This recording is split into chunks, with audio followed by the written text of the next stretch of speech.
प्रियंका जी आपसे है। अब कांग्रेस पार्टी के प्रवक्ता भी आते होंगे।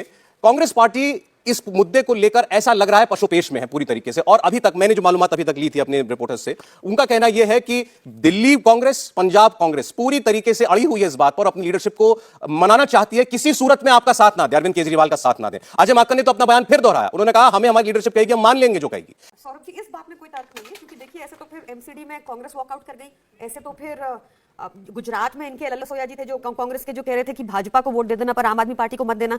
तो इन बातों से ऊपर उठना पड़ेगा। देश का सवाल आ गया है, यहाँ पर डेमोक्रेसी, लोकतंत्र को बचाने का सवाल आ गया है। एक बहुत ही अनकॉन्स्टिट्यूशनल पार्टी अब बैठी है सेंटर में, जिसके जो एक गुंडे मवालियों का संग्रोह बनकर रह गया है। इनको ना इनको रूल ऑफ लॉ पे विश्वास है, ना इनको सुप्रीम कोर्ट पे विश्वास है। ये अगर हार जाए तो ईडी सीबीआई छोड़ देते हैं। ये अगर या तो ईडी सीबीआई छोड़ देंगे या खरीद फरोख्त की राजनीति करेंगे। अब ये नया है कि कोर्ट में भी हार जाए तो अध्यादेश लाकर पलट देंगे। तो ऐसी असंवैधानिक पार्टी को हटाना बहुत जरूरी हो है। लोकतंत्र को अगर बचाए रखना है तो सबको इस अध्यादेश का खंडन करना होगा। मैंने ये सवाल आपसे किया कि कांग्रेस की सपोर्ट के बगैर आप राज्यसभा में इसको नहीं परास्त कर सकते। में बची है उसका एक ब्यूटीफुल फीचर है कि जाकर बात कर सकते हैं, अपने विचार आदान प्रदान कर सकते हैं। एक इंसान खाली मन की बात करके नहीं निकल जाता है। तो ये एक ब्यूटीफुल डेमोक्रेसी का प्रोसीजर है। किससे पर्सनली मिलते हैं, किसी के थ्रू मिलते हैं, ये कोई बहुत इंपॉर्टेंट बातें नहीं है। इस टाइम देश इंपॉर्टेंट है। देश बहुत सारे मुद्दों से लगातार गुजर रहा है, चाहे वो महंगाई त्रस्त हो, चाहे वो हाईएस्ट अनएम्प्लॉयमेंट हो, चाहे वो आप कितने मुद्दे देख लीजिए, महंगाई, अनएम्प्लॉयमेंट, बेरोजगारी। अनएम्प्लॉयमेंट को हिंदी में बोल दिया, बट खैर मैं ये कहना चाह रही हूँ कि ये सब मुद्दे अपनी जगह है, पर अब तो एक ऐसी पार्टी है जो संविधान को भी नहीं मानती। आपको लगता है कि आप इस मुद्दे पर विपक्ष को एकजुट कर पाएंगे? हमें लगता है कि सबको इस मुद्दे पर एकजुट होना चाहिए और इस पार्टी को, इस अनकॉन्स्टिट्यूशनल पार्टी को एक जवाब देना चाहिए करारा। गौरव भाटिया साहब, मेरी आवाज अगर आप तक पहुंच रही है तो आज केजरीवाल साहब कोलकाता में हैं और वहां उन्होंने कहा कि ये पहले भी कह चुके हैं कि ये 2024 का सेमीफाइनल है। दिल्ली के अधिकारों की लड़ाई से जुड़ा बिल राज्यसभा में परास्त करके ये विपक्ष संदेश दे सकता है कि मोदी जी को परास्त किया जा सकता है, हराया जा सकता है। सौरभ जी देखिए, सर्वप्रथम तो सेमीफाइनल में क्वालिफाई करने के लिए पहले आपको लीग मैच ठीक। राजक अपराध पार्टी आप लगता है अरविंद केजरीवाल की पाठशाला से आधा अधूरा पढ़ के आई हैं। सर्वोच्च न्यायालय के जजमेंट ने क्या कहा मैं आपको बताता हूँ। सर्वोच्च न्यायालय ने यह कहा सबसे पहले, पर्सनल टिप्पणी बिना तो भाजपा की यूनियन टेरिटरी है दिल्ली। दिल्ली करिए आप पे सूट करता है। आप थोड़े और अब शब्द यूज कीजिए, आज तो बड़े पोलाइट है। चलिए ठीक है, हम भी आएंगे आपकी नॉलेज पे, आइए। अच्छा Priyanka ji, no cross talk please, बोलिए। गिव अप नहीं, शांत करा लीजिए। अभी वो गुंडा मवाली कह रही थी, अभी अच्छा बोलिए गौरव जी, बोलिए आपकी बात कंप्लीट कीजिए, इसमें समय चला जाता है। प्रियंका जी मैं रिक्वेस्ट करता हूं, आप राउडी सुनील के साथ मंच शेयर कर रहे हैं जो एब्सकॉन्डिंग क्रिमिनल है, ये आपको पता नहीं है? प्लीज बोलिए गौरव जी। धन्यवाद। देखिए, मैं दर्शकों के लाभ के लिए बता रहा हूं और मैं समझता हूं दर्शक चाहते हैं कि तर्क के साथ बहस की जाए। दिल्ली जो है 239 ए आर्टिकल है हमारे कॉन्स्टिट्यूशन में, उसमें यूनियन टेरिटरी, सर्वोच्च न्यायालय का एक फैसला आया और सर्वोच्च न्यायालय ने इस फैसले में भी क्या कहा सौरभ जी, उन्होंने कहा कि केंद्र सरकार का पार्लियामेंट से कोई भी कानून नहीं है, इसलिए यह फैसला आ रहा है। जिस दिन हम लोग विधिक भाषा में कहते हैं ये फील्ड ऑक्यूपाई हो जाएगी और कोई कानून आ जाएगा तो उसके बाद जो है ये व्यवस्था बदल जाएगी, इसलिए ऑर्डिनेंस आया। अब दूसरा तर्क ये है, क्या ऑर्डिनेंस लाया जा सकता था? तो अनुच्छेद 123 ये नहीं बताएंगे आपको, संविधान ये नहीं पढ़ते हैं, ये केवल टोपी इधर उधर घुमाते हैं। ऑर्डिनेंस की जो शक्ति है वो प्रदान करता है केंद्र की सरकार को, आप ऑर्डिनेंस ला सकते हैं, उसका इस्तेमाल करके हमने ये कार्य किया, ये संवैधानिक दृष्टि से भी उचित है। तीसरी बात, अरविंद केजरीवाल की परसों की प्रेस कॉन्फ्रेंस है जिसका उत्तर मैंने ही भारतीय जनता पार्टी की तरफ से दिया था। उन्होंने झूठ बोला, उन्होंने कहा ये जो अध्यादेश आया है ये गैर संवैधानिक है और 5 मिनट में निरस्त कर दिया जाएगा। मैंने उनको ज्ञान दिया कि सर्वोच्च न्यायालय में कोई छुट्टी नहीं होती है, सर्वोच्च न्यायालय है, अरविंद केजरीवाल का ऑफिस नहीं है, धरना प्रदर्शन चल रहा है। आप वेकेशन बेंच होती है उसके समक्ष जाइए, याचिका लगाइए और 5 मिनट में निरस्त करा दीजिए। उन्होंने ये भी नहीं कराया।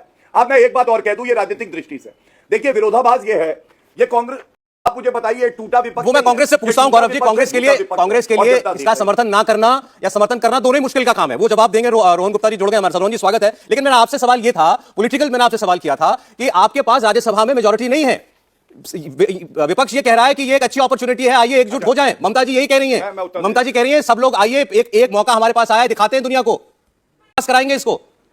हाँ सौरभ जी, मैं आपको बताऊं, मैं आपको याद दिलाता हूं, अनुच्छेद 370 जब संविधान में संशोधन हुआ ना तो केवल मेजॉरिटी नहीं चाहिए, 2/3 बहुमत चाहिए। राज्यसभा में भी पास कराया था। मालूम है क्यों?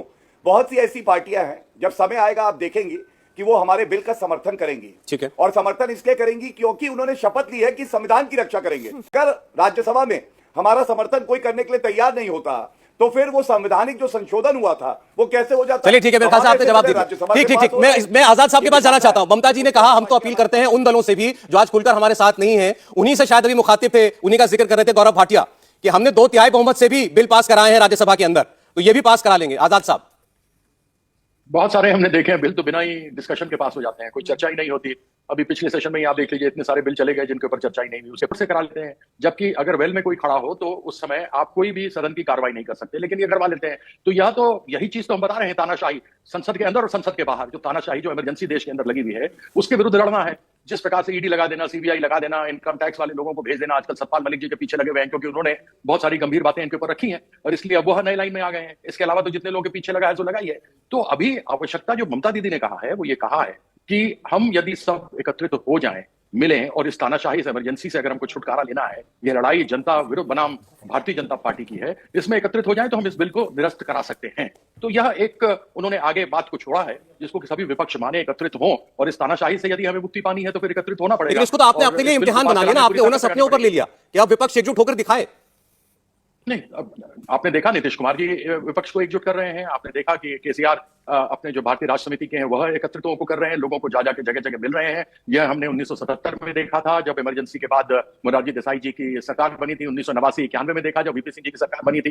तो यह हमने पहले देखा, भूत में देखा हुआ, और भविष्य में यह हो भी सकता है। और विशेष करके जो परिस्थिति अभी यह कही जाएगी कि अघोषित इमरजेंसी देश के अंदर लगी हुई है, उसको हटाने के लिए करना होगा। अब एक तरफ तो दिल्ली सरकार के पास जब कानून बना था, मैं उस समय पार्लियामेंट में था, कि उनके पास पुलिस, लैंड और लॉ एंड ऑर्डर नहीं है, उसके अलावा तो वह किसी को भी स्थापित कर सकते हैं, नहीं कर सकते। अब जो कोई व्यक्ति चुना हुआ सेक्रेटरी ना हो उसको आप जबरदस्ती सिर के ऊपर डाल करके चुने हुए व्यक्तियों के ऊपर आप दबाव डालें और उनको काम न करने दें, तो यह कहां तक उचित है? जिस लोकतंत्र की दुहाई हमारे माननीय प्रधानमंत्री जी देते हैं, आज उसी लोकतंत्र को खत्म किया जा रहा है। तो उस लोकतंत्र को बना रहे ऐसी परिस्थिति में सुप्रीम कोर्ट के आदेश आ जाने के बाद में दिल्ली सरकार को जो काम करना चाहिए करने देना चाहिए। कोई भी सरकार हो, मैं यहां किसी की तरफ नहीं कर रहा या विरोध नहीं कर रहा, लेकिन जो कानूनी तौर से सही है, जो संवैधानिक सही है, ऐसे लोगों को काम करने देना चाहिए। लेकिन यह होने नहीं देना चाहते। कभी दिल्ली सरकार को कभी कुछ कर देते हैं, कभी गवर्नर से बंगाल में लोगों को बुलवाना शुरू करवा देते हैं, कभी कहीं किसी तरीके से किसी को तंग करते हैं, तो यह उचित तो नहीं है।